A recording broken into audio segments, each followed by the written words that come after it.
Il est le seul festival de feux d'artifice du monde à réunir autant de nations.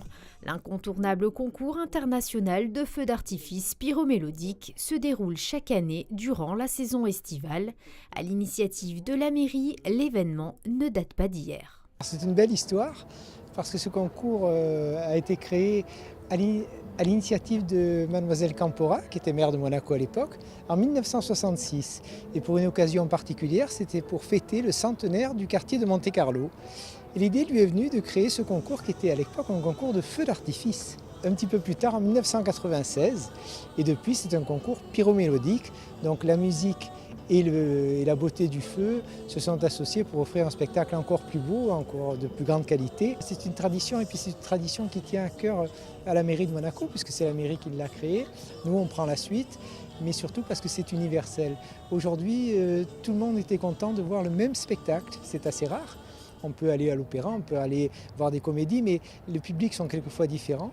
Quel que soit l'âge, quelle que soit la condition sociale, on regarde le même spectacle et tout le monde est content. C'est pas mal ça. Le jury, composé par des membres du conseil communal et des représentants de la principauté, est toujours présidé par le maire. Cette année encore, chaque tir a été évalué selon des critères de notation, allant de la conception pyromusicale au bouquet final en passant par la synchronisation. J'ai souvent fait sur la cuisine le jury. Alors c'est un peu... ça c'est plus grand bien sûr. Mais c'est vrai que je me repère là-dessus. Voilà, si ça arrive le premier, parce qu'il y en avait 4. Si on prend directement le premier, ça nous éblouit, on met une note un peu trop forte, après qu'est-ce qu'on peut faire? Alors je me tiens toujours un peu en dessous, je fais mes calculs. Mais là, cette année, j'ai trouvé que quand même l'Autriche a été supérieure.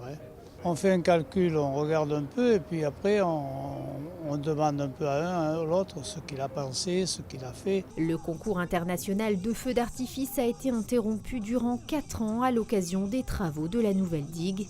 En 2016, ce dernier a été annulé suite au tragique événement survenu à Nice.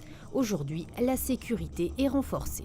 Donc cette année, nous avons mis en place des mesures de sécurité sur le port Hercule qui vont se renouveler chaque année, où il y a eu le port Hercule sécurisé avec 5 points d'accès, des dispositifs anti-intrusion, des véhicules anti-intrusion, des contrôles visuels et des contrôles électroniques des personnes sur 5 points, et également, puisqu'on voit très bien les feux d'artifice du théâtre Princesse Grasse ou des terrasses des Thermes, le même dispositif.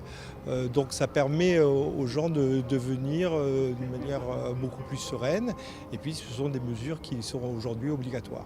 L'Autriche sort grand gagnant de ce concours de feux d'artifice pyromélodique, mais vous avez encore la possibilité de voir ou de revoir chacun des 4 tirs et de voter pour vos favoris. L'artificier qui aura le plus convaincu se verra décerner le prix du public, dévoilé le samedi 19 août à minuit sur le site officiel du concours.